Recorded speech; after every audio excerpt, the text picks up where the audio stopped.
Togo est fou. Le Togo à votre portée. Prince Honoré Akotia, c'est Kofi Amian. Bonjour petit frère. Il y a longtemps que je n'ai pas été ému comme tu as réussi à m'émouvoir cet après-midi. Je viens d'entendre ton message. Je veux que tu saches quelques éléments de ma vie. Non, je ne dormais pas, petit frère. Je ne dormais pas. Le Togo, la situation du Togo ne m'a jamais autorisé à dormir. J'ai toujours été très inquiet de ce qui arrivait à notre pays, à notre peuple. Je sais, je connais la misère dans laquelle vous vivez dans le pays. J'avais cru à la mort de Yadema que son fils, qui se disait instruit, qui a raconté qu'il avait des diplômes de Paris-Assas et de l'université de Washington, je croyais qu'il les avait réellement, qu'il avait un peu de culture, puisque son père était à l'opposé de cela. C'était un inculte.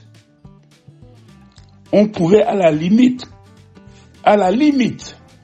lui pardonner de ne pas savoir. Mais le petit, si ce qu'il a raconté était vrai, il aurait dû savoir. Et j'avais espéré qu'il sût. Je l'avais espéré. J'ai attendu. Rien n'y a fait. Il est pire que le père. Et donc, mon appel au peuple togolais s'est basé sur cette hypothèse réaliste-là. Oui, bien sûr, je te connais. Je t'ai vu chez moi, à Saint-Coulis.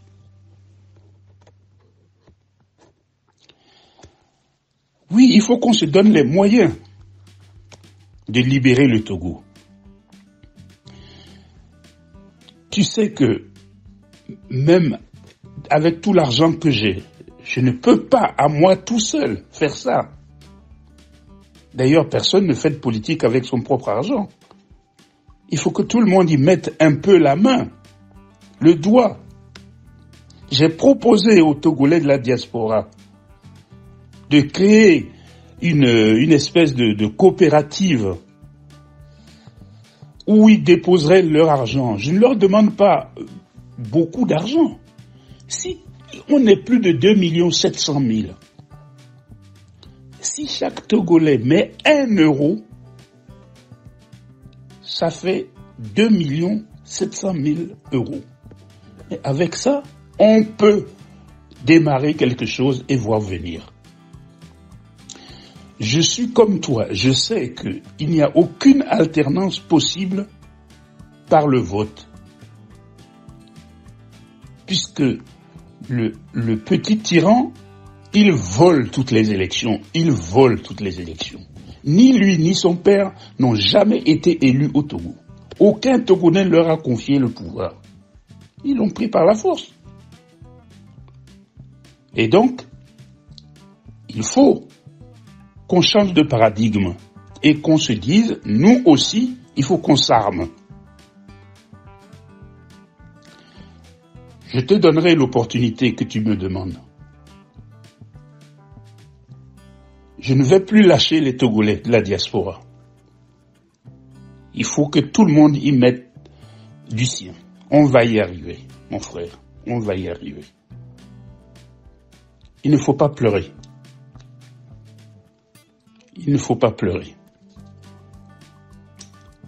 Notre libération n'a jamais été aussi proche. Ne pleure pas. Je suis d'accord avec toi. L'argent qu'ils ont volé, qu'ils l'emportent où ils veulent.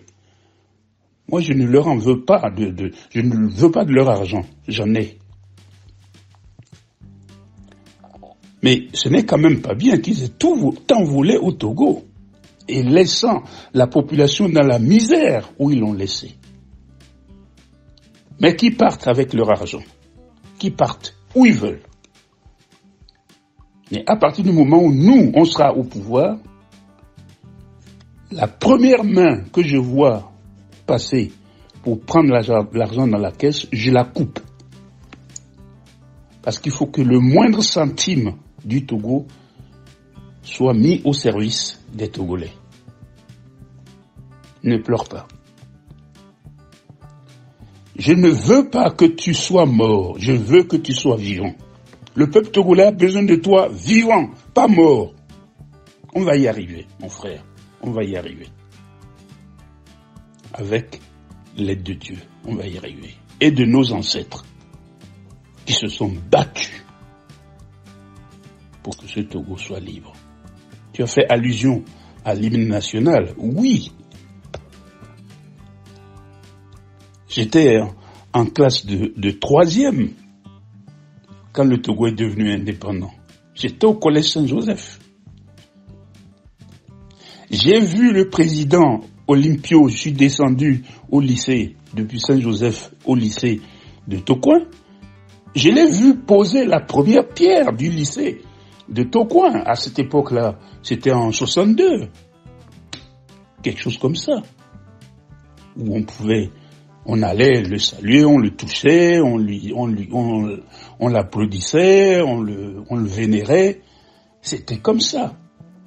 J'ai connu cette époque-là. Eh bien, on va la recréer, cette époque. On va la retrouver, mon frère. Ne pleure pas. Mais sache une chose, moi, je ne te veux pas mort. Le Togo a besoin de toi vivant, pas mort. Haut les cœurs, que Dieu te bénisse, prince.